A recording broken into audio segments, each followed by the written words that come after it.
So let us start with the month of July 2024. So the first news here is Bangalore Solid Waste Management Limited. BBMP has recently entrusted the BSWML to manage the solid waste. So the important thing here is we should know about this body. It has been actually set up as an government-owned entity to execute the solid waste management rules without any statutory bias. Means it is not established as per any act.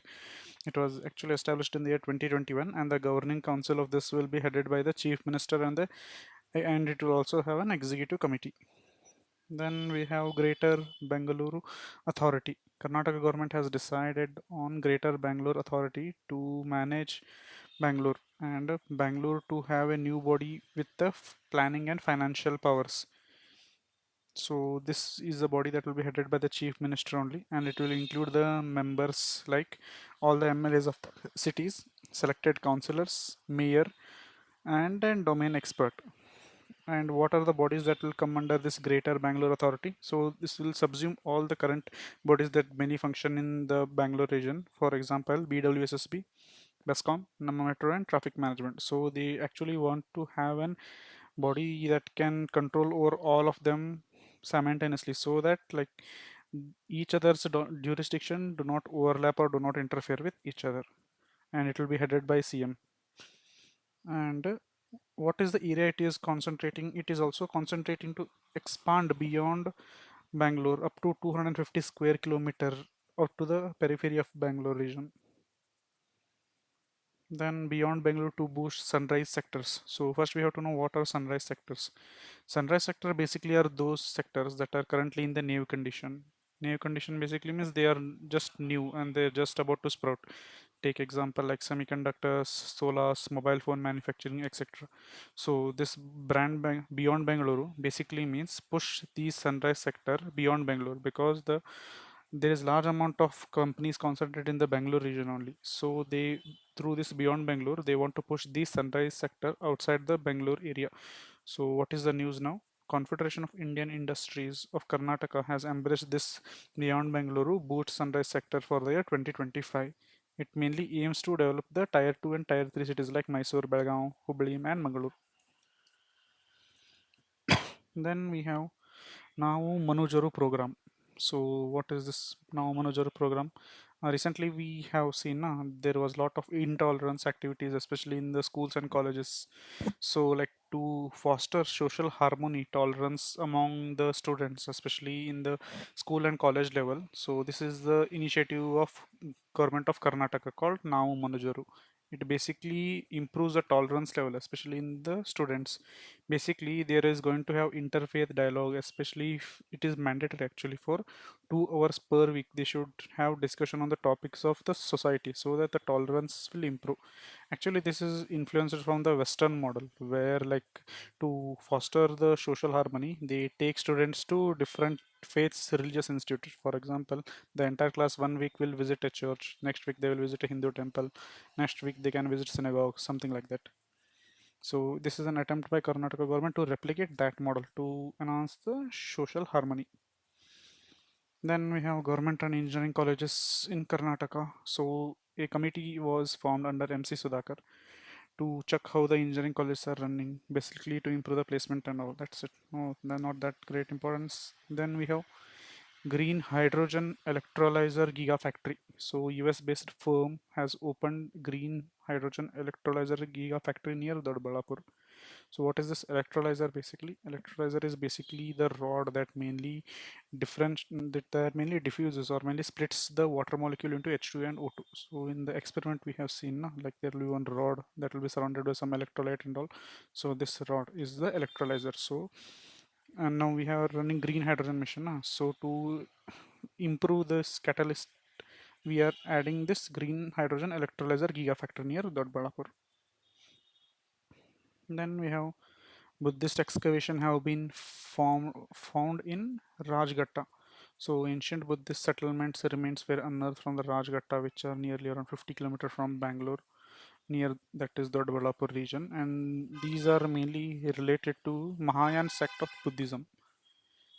So the Mahabodhi Society is urging the relevant state and the central bodies to protect these site and resume the excavation. Then we have Bhima Pulse. So Karnataka State Pulse Development Board is expanding. So what is Bhima Pulse? So the Karnataka State Pulse Development Board is expanding its operation for Bhima Pulse, which is a brand of Tur Dal with the focus of establishing its own processing unit in Kalburgi. Then we have Brihat Bengaluru Mahanagarapalike Estate. So Karnataka State Government has issued a draft notification for Brihat Bengaluru Mahanagarapalike Estate Management Rules of 2024. And what is the lease period? 30 years, especially for the immovable properties.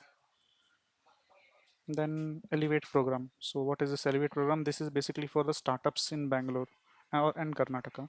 So Karnataka government offers nearly 60 crore rupees to 263 startup under this Elevate program. What are the objectives of this? The objective of this is to improve idea to POC in grant in aid schemes and to provide 50 lakh, and also focus on the women entrepreneurship and the deep technology solutions. And this Elevate program will also work with the Beyond Bangalore initiative, where 35% of the startup will awarded which will get this funding will be outside the Bangalore, and the Karnataka Digital Economy Mission and Beyond Bangalore initiative also aims to develop IT hubs across the state, not concentrate in Bangalore only. Then we have language lab and finishing lab. So Bangalore University has taken this initiative of starting a language lab and a finishing lab. Why? Mainly because to improve the employability of the students, especially from the rural and Kannada medium backgrounds. So what does this language labs do? Basically, language labs basically teach English communication to those students who are from Kannada medium and rural background. And finishing school. Finishing school mainly deals with the employability skills like computer and all. Then we have some facts about new criminal codes. So they will be deployed from 1st July 2024. So this date also becomes important. So what is replacing what? So IPC will be replaced by Bharatiya Nyaya Sanhita. CRPC will be replaced by Bharatiya Nagarika Suraksha Sanhita, and Indian Evidence Act will be replaced by Bharatiya Sakshi Abhiniyama. So so what will happen to the case that are currently going means before July 1st? So they will be following the old procedure only, and those cases that will be registered after July 1st, they will have to follow the new laws. So what are the some notable changes that we can remember, but it's difficult to ask them, but we will still remember. So what is the most common section that we know? That is 420, which mainly deals with fraud and all, cheating, dishonesty. So in the new BNS, its section has been changed to 318, and for rape it is 376 section currently, so this will be 64. And then 377, which is unnatural offensive intercourse activities, this has been omitted. Actually, they have totally removed this one. And one more important is the punishment for murder, which was currently under section 302, will now be pushed to 103. And they also talk about the Panchnama process. What is this? Panchnama process is basically requiring the detailed videography and documentation in presence of witness or panchas when they are collecting any kind of evidence. Then we move to e-offices. So Ministry of Personal Public Grievance and Pension announces e-offices to be rolled out in 113 offices. And what are the key components of it? File management system, knowledge management system, work from anywhere portal, and Sparrow. So here Sparrow's expansion is important. Smart performance appraisal report recording online window. Then we have Nirman portal. So Union government has launched this Nirman portal mainly to support UPSC aspirants. So those who have qualified for the mains and who are staying or whose parents stay in the operational districts where Coal India functions, they are going to get 1 lakh rupees if their family income is less than 8 lakh rupees. And it is basically for the people belong to SC, ST, OBC, and female and third gender category. And who is funding this Nirman project? CS, as per the CSR initiative of the Coal India, and this will be working under the under the mission Karma Yogi, which is for the civil services. Then we also have information related to smart city mission. What is important here is it has recently got an extension till 31st March of 2025. We have to remember when it was launched. It was launched in the year 2015 with a process to transform smart cities into smart cities by having inclusive and sustainable development, and around 90% of the total planned projects under the smart city mission have been completed. And one more important fact about the smart city mission is that they do not function through the existing corporations or councils. It has to create a new special purpose vehicle to execute the missions under smart city mission. Then we have Sampurnatha Abhiyana. So this is basically by Niti Ayog. Just remember like Sampurna Abhiyan, something like that. What is the objective of this? So, what is the objective of this Sampurna Abhiyan? This mainly aims to achieve saturation in six key indicators in the aspirational districts and aspirational blocks. So, when we now have to know what is this aspirational district and aspirational blocks. So, aspirational district program was earlier in place, which was launched in the year 2018. It mainly aims to develop these districts because they are most backward and remote. So, at an all India scale, around 112 districts have been recognized as aspirational districts. So these will be developed in certain key areas like education, health, and all. So this is aspirational district program. Then we have aspirational block program also. This is also on the similar grounds, but it was launched in the year 2023, and this mainly focuses on saturating the essential government services. Like in the aspirational district program, many key areas are selected, but among those which are much more important that has to be saturated or completed, they are being worked on aspirational block program, and it is deployed in 500 blocks, and the aspirational district program are in the 112 districts. Then we have Seher program, empowering women entrepreneurship.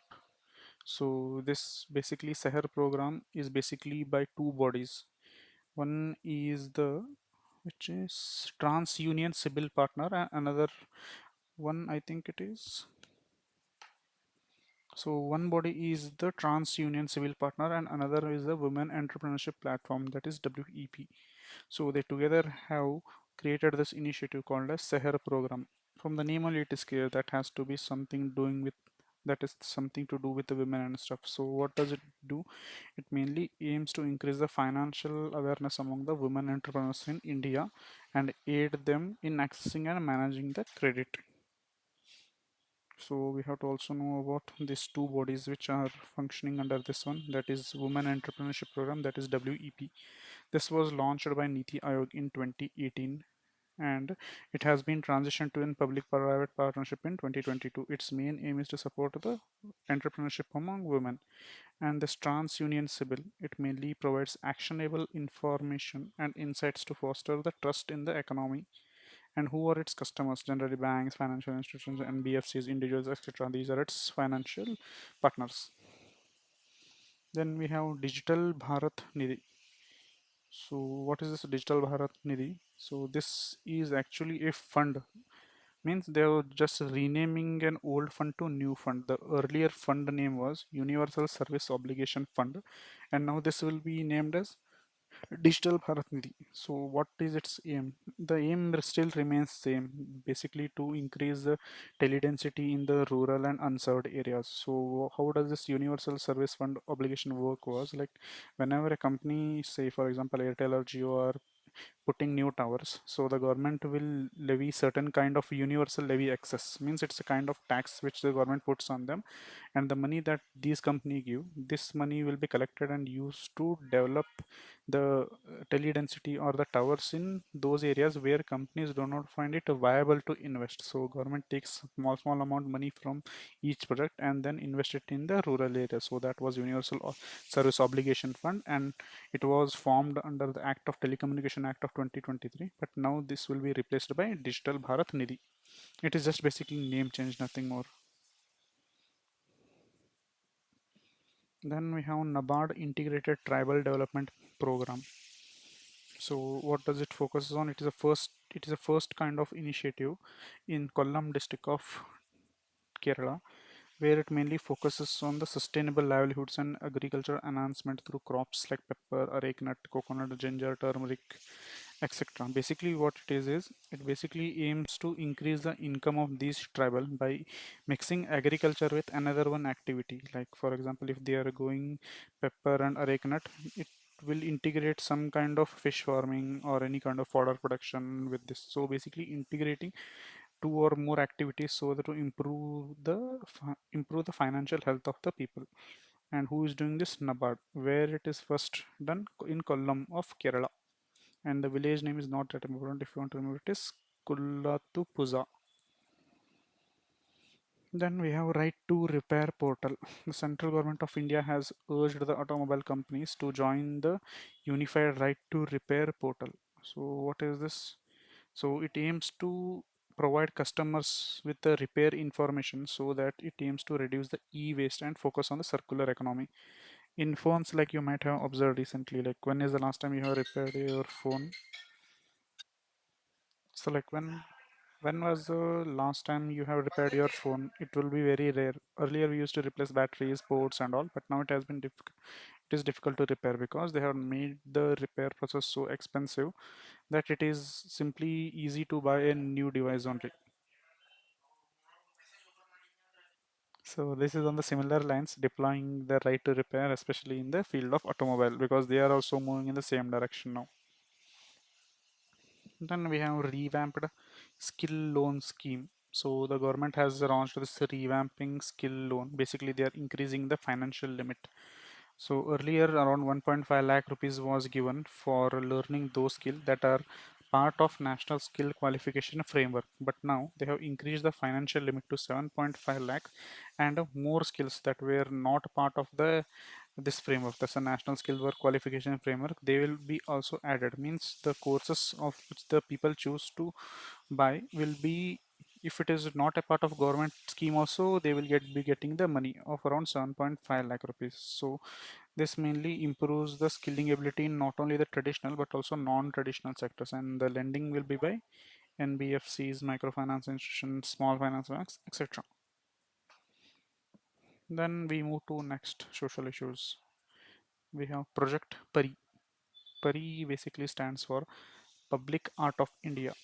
So recently, Ministry of Culture has initiated this project when in the 46th session of the World Heritage Committee, which was held in New Delhi. It aims to bring the public art with the inspiration from the Indian heritage to the with and incorporate them under the modern themes and techniques to beautify the public spaces, especially in Delhi. For example, like we have many traditional arts like kalamkari and all, so they will be used to beautify the flyovers, bridges and all, something like that. Then we have to also know about this body, World Heritage Committee.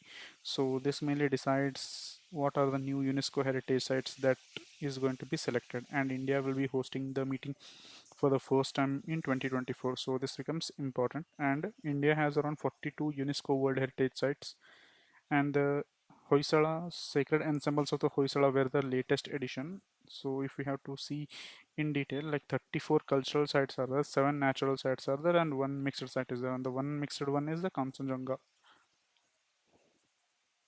Then we have Union government has some initiatives with respect to language. So recently there are two initiatives that have been launched. One is Asmita, that is augmenting study material in Indian languages through translation and academic writing. So what does government plans to do under this is, generally the technical books that we read are generally in the English language. So through Ministry of Education and UGC, they are planning to produce around 22,000 books in Indian languages over the next 5 years. And another one initiative is Bahubhasha Shabdakosh initiative. So this is a single point reference for words in all Indian languages and their meanings, and this will be developed by Central Institute of Indian Languages in collaboration with the Bharatiya Bhasha Samhita. It basically helps to use the Indian words and phrases, especially in the domains like IT, industry, research, and education. Then we next move to Mastro Piro tribes. So a rare photo of these Mastro Piro tribes was recently clicked where in the Amazon basin of Peru region. So we should know this where they stay. They stay in Southern America, especially in the Peru region. Then equivalence in school boards. So PARAK, which is a body formed under the NCRT, especially to create a standards in examination and evaluation, has submitted an equivalence report to the Ministry of Education, aiming to standardize academic standards across various school boards. So in India, there are around 69 school boards with various curriculum, examination, and structures. The goal is to uniform make these all boards uniform, but without losing complete, but without imposing the uniformity and providing some standard educational experience across different boards.